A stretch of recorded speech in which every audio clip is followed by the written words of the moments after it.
करेंगे अब तक हेडलाइंस।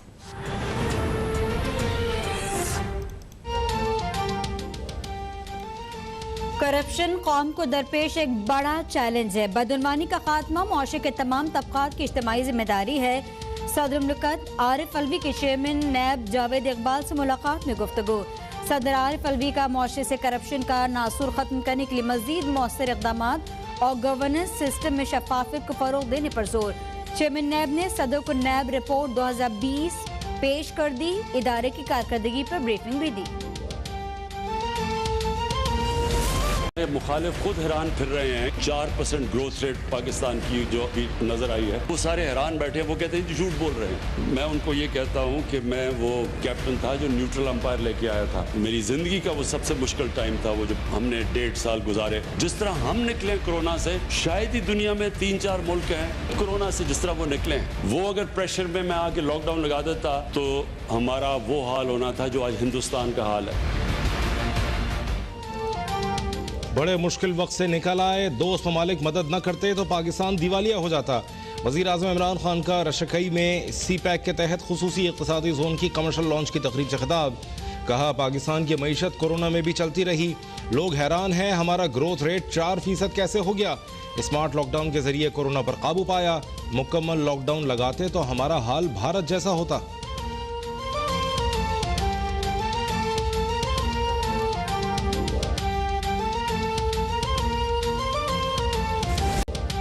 मुल्क में कोरोना की तीसरी लहर में कमी आने लगी। 24 घंटों में कोरोना से मजीद 67 अफराद जाँ बहक, 2482 नए केसेस रिपोर्ट। अमवात 20,607 हो गई। गुज़श्ता रोज 51,625 टेस्ट किए गए। कोरोना के मुस्बत केसेस की शरह 4.8% रही।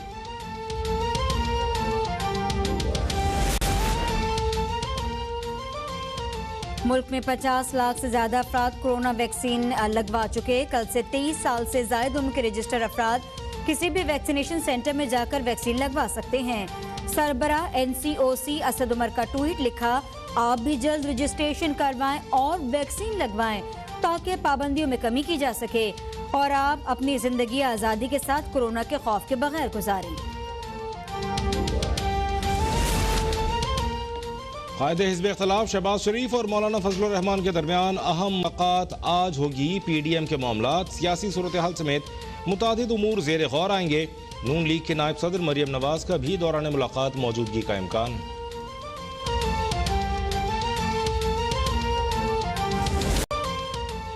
PDM जो भी करे, वजीर आजम 5 साल मुकम्मल करेंगे। वजीर दाखिला शेख रशीद की रावलपिंडी में मीडिया से गुफ्तगू। कहा, चौधनिस्तान ने हलफ उठा लिया, वो जाने उनका काम जाने।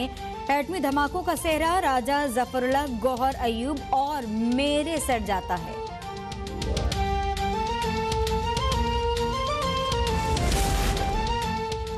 नब्बे रोज में सब अच्छा कर देने वाले इमरान खान आज 33 माह गुजरने के बाद भी कुछ न कर सके।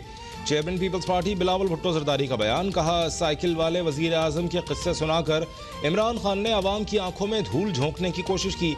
मुल्क का मुस्तकबिल दांव पर लगा दिया गया।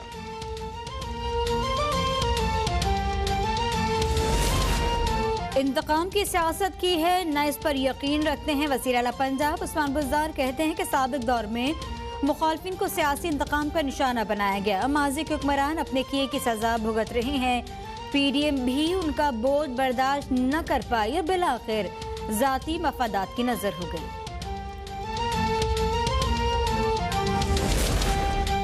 कोरम की निशानदही के बावजूद कौमी असम्बली के इजलास की कार्रवाई जारी रखने पर अपोजिशन का शोर शराबा।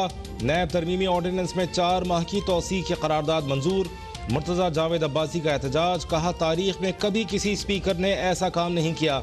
ऑर्डिनेंस में तौसीक की करारदाद मंजूर होने के बाद अरकान की गिनती, कोरम पूरा न होने पर इजलास गैर मुअय्यना मुद्दत तक मुलतवी।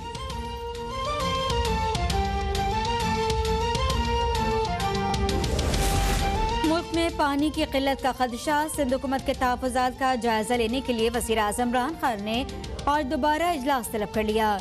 वज़ीर आपाशी पंजाब मोहसिन खान लगारी कहते हैं, पंजाब को भी पानी की कमी का सामना है। सिंध हुकूमत मिलने वाले पानी को कम बताती है। सिंध के साथ बदएतमादी के फजा खत्म चाहते हैं। पानी की तकसीम पर भी न्यूट्रल एम्पायर होना चाहिए।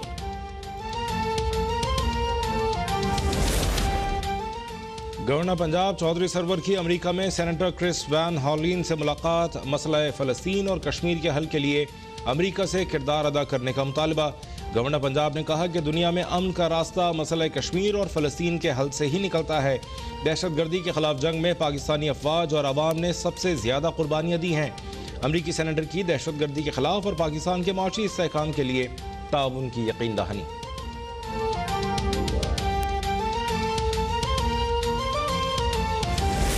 इसराइली जारियत और फ़लस्तीन पर ज़ालिमाना कब्जे के खिलाफ अमेरिका में एहतजाज जारी। न्यूयॉर्क में Islamic circle of north America की अपील पर मैनहट्टन में शानदार मुजाहरा।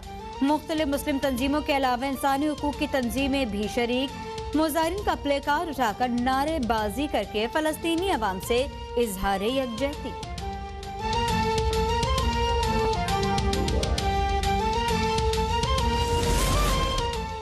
शहर कराची में गर्मी की लहर बरकरार। आज ज़्यादा से ज़्यादा दर्जा हरारत 37 डिग्री सेंटीग्रेड तक जाने का इम्कान। 40 डिग्री सेंटीग्रेड तक गर्मी महसूस की जाएगी। महकमा मौसमियात की शहरियों को गैर ज़रूरी घरों से न निकलने की हिदायत। और इसकी सपोर्ट अक्रॉस रीजन्स है। मैक्सिको ले लें, यूरोपियन ममालिक ले लें, साउथ ईस्ट एशिया ले लें, सब ने इसको सपोर्ट किया है। मैं वो नाम भी बताऊंगी जिन ममालिक ने नहीं किया, जो इंसानी हकूक़ की बड़ी बातें करते हैं और जब बेसिक इशू आया तो उन्होंने या अगेंस्ट वोट दिया या एब्सटेंशन दी, वो भी हमें बताना चाहिए लोगों को। बहरहाल पहले इस रेजोल्यूशन का जो पहला है, इसमें सनसेट क्लॉज नहीं है। ये अगर आप पढ़ें आर्टिकल 1 क्लॉज 1 इसका, it ongoing international independent commission of inquiry है जो कि देखेगी और रिपोर्ट करेगी to the president of the human rights council Geneva में कि क्या क्या अपार्थाइड इजराइल स्टेट कर रहा है ऑक्यूपाइड पैलेस्टाइन टेरिटरीज में, इंक्लूडिंग ईस्ट जेरूसलम, और जो इजराइल ख़ास तौर पे इंटरनेशनल ह्यूमैनिटेरियन लॉज और इंटरनेशनल ह्यूमन राइट्स लॉज की वायलेशंस कर रहा है, वो आइडेंटिफाई की जाएंगी।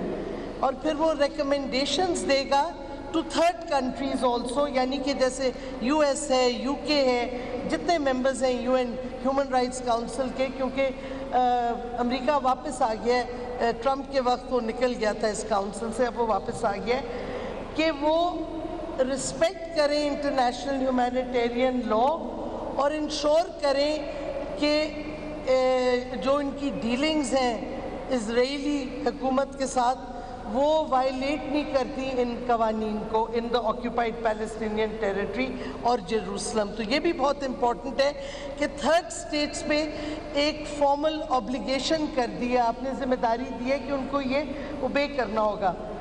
और इसमें जो एक बहुत इम्पॉर्टेंट, मैं समझती, दो बहुत इम्पॉर्टेंट क्लॉजेज हैं। एक तो है कि सेक्रेटरी जनरल जो हैं यूएन के, वो रिसोर्सेज प्रोवाइड करेंगे इस कमीशन को और क्या कहते कि इम्प्लीमेंट हो, और जो office of the high commissioner of human rights है यूएन के, उस ऑफिस ने लॉजिस्टिकल और टेक्निकल सपोर्ट इस कमीशन को देते रहना है जब तक ये इट विल रिपोर्ट पीरियडिकली, और ये कमीशन अब इस्टेब्लिश हो गई है विद नो सनसेट क्लॉज। और फाइनली जो सबसे इम्पोर्टेंट इशू है, जो मैं इम्पोर्टेंट पॉइंट है इस रेजोल्यूशन का, कि सारे मुल्कों पे, और ये मैं आपको पढ़ के सुनाती हूँ, क्लॉज 7 जो है, urges all states to refrain from transferring arms where they assess in accordance with applicable national procedures and international obligations and standards that there is a risk that such arms may be used in the commission or facilitation of serious violations or abuses of international human rights or violations of international humanitarian laws। तो ये America और western ममालिक जो weapons provide करते हैं Israel को, उनको अब ये रीअसेस करना होगा कि उनके हथियार पैलेस्टीनियंस के ख़िलाफ़ नहीं इस्तेमाल हो इस तरीके से कि इंटरनेशनल कवानीन वायलेट हों। तो अब इस कमीशन क्या करेगा? 3 चीज़ें इजराइल कर रहा है इस वक्त। एक, सेटलर कलोनियलिज्म। क्या होती है सेटलर कलोनियलिज्म? जिधर आप जो लोकल रहने वाले हैं जैसे पैलेस्टीनियंस हैं उनको आप धक्के ज़ोरी उनकी ज़मीनें कब्ज़ा करते हैं, उनके घर कब्ज़ा करते हैं, उनको आप निकालते हैं। तो पहली चीज़ वो कर रही है डिस्पोजेशन ऑफ पैलेस्टीनियंस, डिस्प्लेसमेंट। दूसरा अपार्थाइड रजीम हो है ये हुकूमत, नस्ल परस्त। ये वो इजरायली हुकूमत इस वक्त नस्ल परस्त हुकूमत है। और तीसरा जो बहुत इम्पोर्टेंट है